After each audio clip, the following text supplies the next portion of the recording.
In today's video, I'm going to teach you how to delete a Trello workspace. It's a straightforward process, but it's crucial to double-check each step since deleting a workspace is permanent and can't be undone.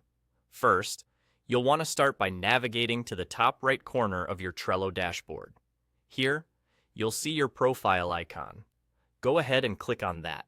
This button acts as your gateway to various profile options and settings. After clicking on your profile, a drop-down menu will appear. Focus your attention on the Settings option and give it a click. This will take you to a new page dedicated to customizing and managing different aspects of your profile and workspaces. Once you're on the Settings page, pay attention to the left panel. Here, you'll find a list of all the workspaces associated with your account. Take a moment to carefully select the workspace you intend to delete. It's crucial to ensure you choose the correct one, as this action will permanently remove it along with all its contents. With your desired workspace selected, look for the Settings option specific to that workspace. You're on the right track if you start seeing settings that relate directly to the chosen workspace.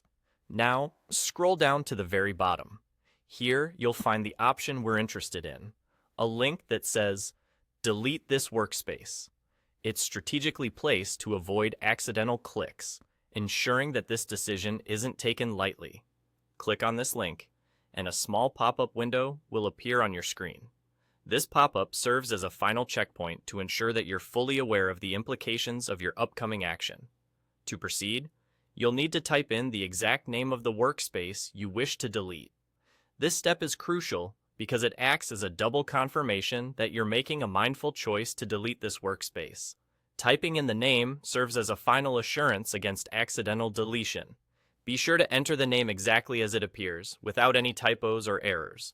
Once you've typed in the workspace name, you're ready for the final step. Now, simply click on the Delete Workspace button within the pop-up. And there you have it. Your workspace has been successfully deleted. You'll notice it no longer appears in your list of workspaces, signifying that the deletion process is complete. That's all there is to it. Remember, deleting a Trello workspace is irreversible, so make sure to be absolutely certain of your decision before completing these steps.